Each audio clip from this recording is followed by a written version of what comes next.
It's March 28th, 2022. This is my 32 Ford Coupe with the 1958 MGA 12-gallon gas tank installed in September of 1960 as a kind of a temporary measure because money was short, and that's what I come up with for the tank. I'm looking at replacing the tank with a 49 Ford 16-gallon tank, which is basically the same dimensions except longer, which should fit in this space. So what I'm going to do is I'm going to take this tank out, and then I'm going to measure with a jig, because the 49 Ford tank drops into the floorboard of the 49 in the frame. So I'd have to construct a frame and see if the frame will fit for that size to the 49 tank. Using the auxiliary electric fuel pump to pump the gas out of the tank so I can take the tank out of there without having gas in it. Okay, the tank is out. That's the front end of the tank that we're looking at. And those are the two strap attachments that get bolted to the frame at those 2 points where the 1/4 studs are sticking out. It's possible that those existing brackets might be used to support the brackets for the new tank frame. The MGA tank has been removed. The jig bracket has been placed in position, and the MGA tank is 7 7/8 inches, and the 49 Ford tank replacement is slightly less than that, I think 7 3/4. So I've taken the center line of the MGA tank to match the center line of the 49 Ford tank, which appears to be symmetrical top and bottom with the support flange around the center. Now, that would give me, at this position, about level 4 and aft, and take my word for it, when I put the level over there, it measures level across. Now, the good news of that is that sets on top of this gusset, which would be a support and probably a weld point for that corner. Then a strap, 1 inch, 1 1/8 by 1/8 strap welded to the top of the frame would come up vertically, and then use these to support the back. The front would take the MGA front support brackets there and there, and drop the 1 1/8 inch by 1/8 flat bar stock welded on the bottom of that down to, and actually bolted in there. Checking the fit of the frame template for the new gas tank. Doesn't look too bad. It's sitting right now about where the center line of the MGA tank was, pretty much level in all directions, and it's raised off the top of the rear end bracket here, which would put it in the clear. But the bottom of the bracket would have to be, or the left side has to be notched out in case the tank has interference fit there. However, this position would allow flat strap connected here, the 1 1/8 by 1/8, up, bent over in a Z shape, and then actually attached to the MGA rear mounts here, and the same on this side, flat strap welded here, coming up, attaching to that, and in a similar fashion, flat strap welded here and here, and coming down and bolted to the original front MGA fuel tank support brackets. This would allow the frame to be made and to be bolted in and out without having to weld into the car, which would make it easier since I don't have welders here anymore. But the straps for the back and the front could be welded on separately, extra length, and then cut and drilled to fit to bolt the unit in. So right now it's looking like it's a go to fit the 49 Ford gas tank in here and be in about the same position as the MGA tank was, which would allow the spare tire to be carried on top of the tank, similar to what it was when it was on the MGA tank. This mark here is 1 inch above the center line measured from the MGA tank. So that makes the flat surface here about equal to the center line of the MGA tank. Now, in this position, there's also probably better clearance for that right-hand side inner battery strap post. Depending on what happens in this corner, I can probably shift this over to the right 1/4 inch and allow more clearance at that point. All right, looking pretty good at this point. Over and out. April 3rd, 2022, part 2 of the change the MGA gas tank to a 49 Ford Repro. Went down to Summit to measure the tank and buy it, but it was not in stock there, so ended up buying it, and it came in last night late. The tank wouldn't quite fit into the frame as designed, and the reason being that the dimensions listed for the tank along this way was 23.5 inches, and it's actually 24 inches. It is 23.5 side to side as stated, but it was longer. So what I did was disconnected the back brackets from the angle iron of the PVC frame, moved this back 1/2 inch so I could sit the tank down in. The really good news is that the tank upper and lower half are symmetrical, made from one die.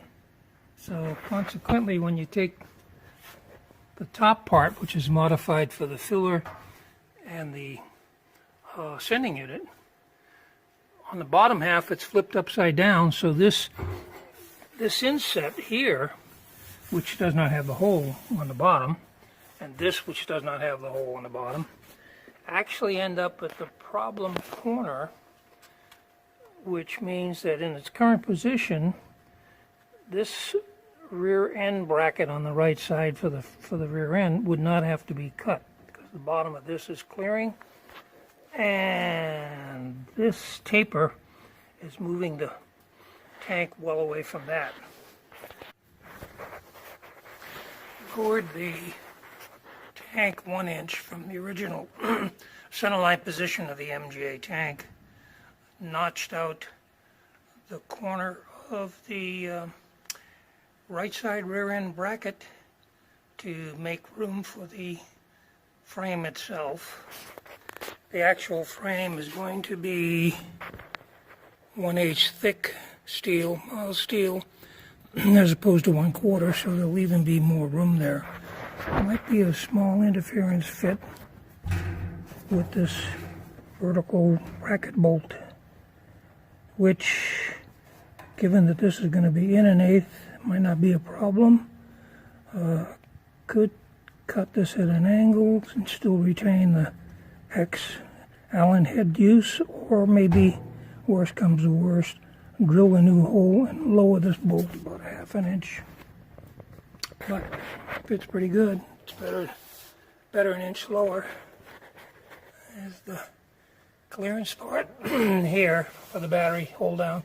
And again, this is 1/8 instead of 1/4, so there'll be even more room here between this battery and the side of the frame. 2022, Lou and I went over to buy the steel, and the steel that we had picked was not available locally, and from non-locally was a hell of a lot more money.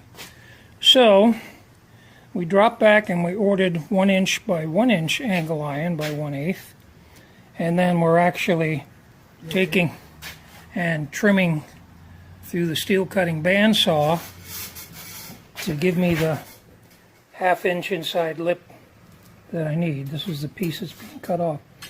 As we say, the hard way to make 5/8 out of 1/8 thing with a 1/2 inch shelf for the tank. Be back in a bit. Pieces have been cut. We're about to weld the first corner together. Going to tack it, and then we'll check it for flatness and fit, and then finish welding it up.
This is the 4th corner coming up. What's that, Bob?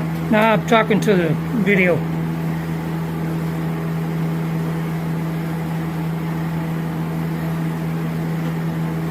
You know, is that side over there ready to go?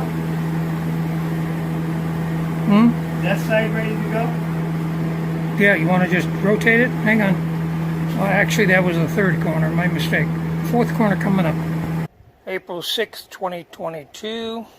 This is the jig to test the fitting of the tank in a frame in the 32, built out of PVC. And that's where the dimensions of the tank were wrong. It was longer by 1/2 inch, so that had to be temporarily moved out to get a better fit. This is the finished metal frame completed yesterday, and test fit shows it fitting pretty good. Those 2 screw holes in the back ought to help lock it in place to get it in position and level until it can be permanently strapped in and mounted. The tank frame is bolted into position with its supports. The front supports, because they're single bolted top and bottom, the top part has been welded so that it can't rotate on this point. And then there's only one 1/4-20 nut required to capture it at the bottom. This turned out good. The clearance is probably 1/8 of an inch between the battery hold down and the right side of the frame. And then turning around, this turned out well also, because the frame is offset, not interfering with the bolt, and then it's resting on the cut on the notch, and then to lock that from any vibrational squeak, there'll be a 1/4 bolt that's facing to the rear and tight from that side. These brackets have been made. They have to bolt in because there's studs up top that prevent the bracket from coming out because you can't lift it past the studs. So the two braces have bolts here and here. So if the frame is going to be removed, then it's a question of just undoing these two brackets, taking the two front nuts off, taking the bolt off in the corner.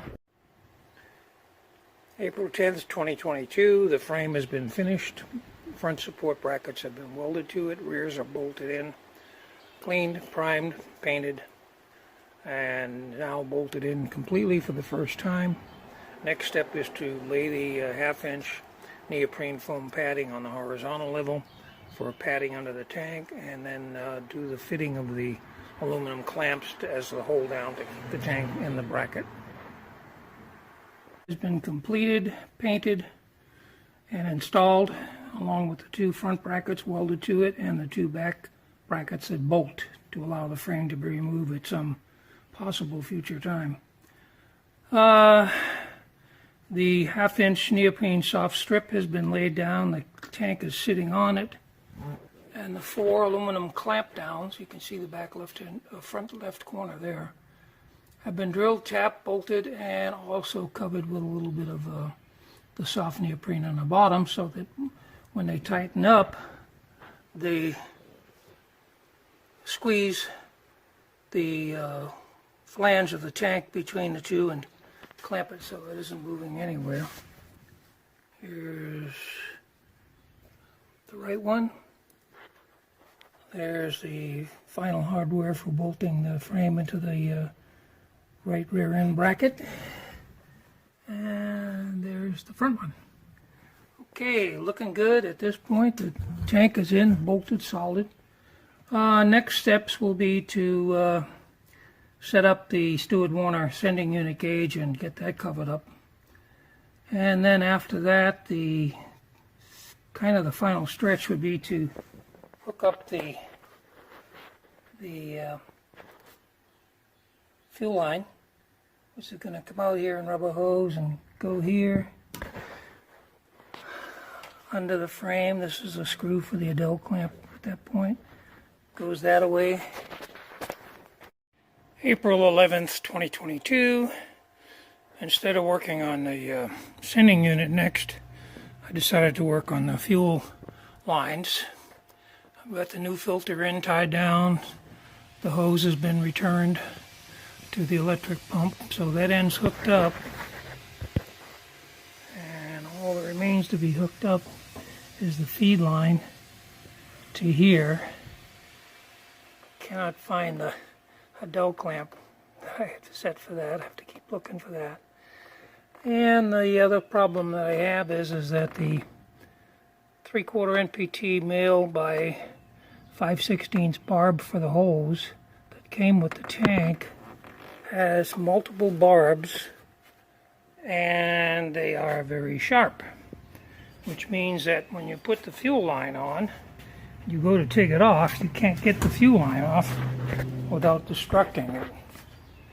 So what I've been doing is, on one of them that I already had, I was able to, because it was a straight fitting, I was able to chuck it into the drill and take a jeweler's file and smooth the edges down. Now these are the two that came with the tank, and as you can see, very sharp ridges on the barbs. So what I've been doing is taking a jeweler's file and rotating this in the drill press and making them smooth. Can't do it with this one though because it's a 90 degree. I can't grab it correctly to do that. So I gotta think some more about what I'm going to do about it, because I really don't want to have a hose down there that I can't remove. The other thing that I did today, before I actually started the fuel side, was got underneath and hooked up the I'll find it. Hooked up the pieces that had to be disconnected in order to take the tank hardware off. And that's the 4-inch PVC vacuum tank. That's the vacuum booster for the brakes. And the other thing that I did was the battery power feed cable was hanging down. So you can't quite see it from here, but I tie wrapped that up. So everything's neat and done and back together down here. This is solid. There's clearance between the bottom of the tank, remembering that I dropped the tank 1.5 inches from where the MGA tank was. But everything's good and clear there. So tomorrow, hopefully, I'm going to return back to the fuel side and see if I can complete the fuel and then work on the sending unit in the gas tank, which means we're getting pretty close to done. Okay, until the next time, signing off. April 12th, 2022.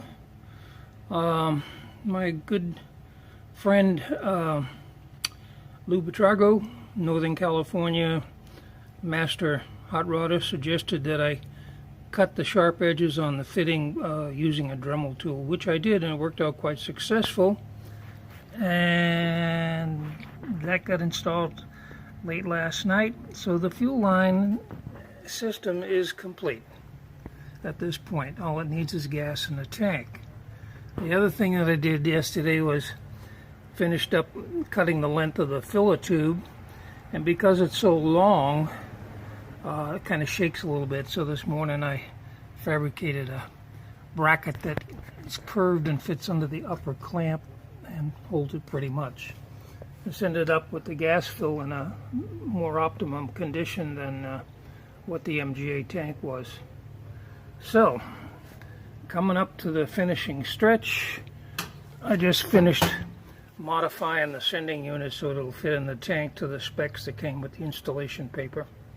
So that comes next. Actually, first, before I install that, I'm going to connect it to the wire that feeds the gauge and make sure that it actually moves the gauge from empty to full. Be back in a bit. Okay. Sending unit has been cut to the right specifications and installed. I did do a check with it before I put it in. Got some reading on the Stuart Warner fuel gauge in the dash, but it didn't look quite accurate. But what I did instead was I took an ohm meter and I made sure that the sending unit varies from the approximately 38 ohms to 270 ohms. That's supposed to be the Stuart Warner setting. Having done that, I feel that the sending unit is okay, so I installed it. I do have to run a wire, which will probably run down here and around here, back, and then connect to this guy, which is the feed to the gauge. Let's see. Boy, that's getting pretty close. Already discussed the bracket on that. Oh yeah, that's my gas gauge for the MGA tank, made in November 1960 by my father-in-law, Mike Morgan, who was an unbelievable guy. Anyway, the tank was empty. We put 1 gallon of gas in the tank and then scribed that mark. And then we added 5 gallons and scribed that mark. So to check the gas, I'd stick that into the filler down into the tank and see how much gas I had. Crude but effective. Worked for years. Hopefully no longer need it. Okay, I'll be back after a while. Sending gauge adjusted and installed. Wire's not hooked up yet. Gas is in the tank. No signs of leakage.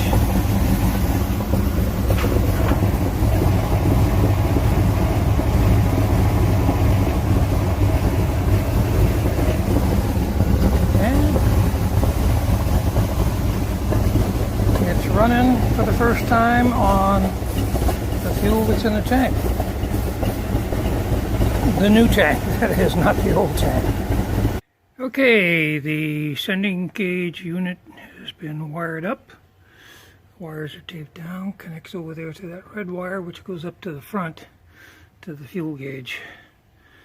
Car heck course has been started, as noted a little bit ago, and new fuel system, all the lines are tight, nothing leaks. The filler spout got used to put the gas back in, and that worked okay. So what's left? What's left is tomorrow I'm going to see about cutting a piece of that foam aluminum foil piece and cut it to fit over the tank to provide a liner for the spare tire to sit on the top. Now I still have to take the spare tire and fit it and then figure out how I'm going to retain it from jumping around, and I think that's going to be a strap that goes through the rim hole and buckles down here. And then of course I've got the jack that goes back there, and I got the toolbox that goes back there, and last but not least I got to put the trunk / rumble seat lid back in. But it's about 99% complete, and it's looking very good so far. So that's it for today. Knocking off ship's work. See you next time. Last work was on the sending unit. Found out while checking it out that the tank, it was not grounded, which shouldn't have surprised me because it's kind of sitting on neoprene foam padding. So I ran a ground wire. That's the green wire right there. And that took care of that. And then on the front end, where the gas gauge was, the wire that was feeding the other end of that blue wire was actually not made very well. The nut had loosened up after all. It was installed in November 1960. Anyway, re-terminated that, and the good news is that the gas tank appears to be, the gauge appears to be working correctly.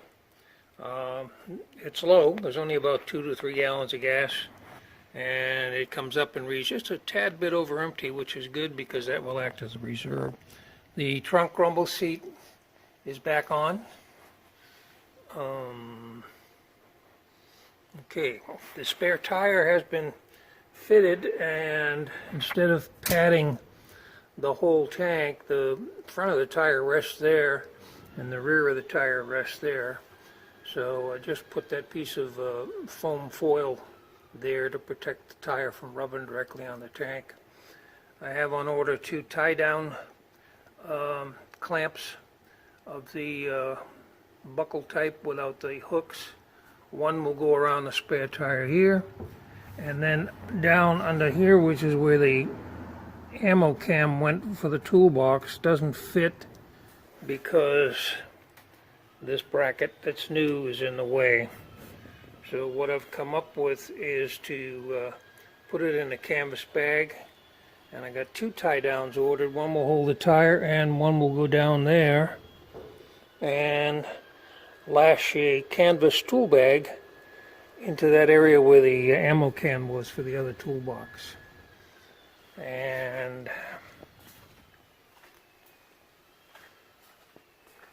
walk over to here. Here's the old ammo box. There's the tools that were in it, and here's the canvas bag that we're going to use to strap down into the thing. So a little while later, the car is off the jacks, started and running good.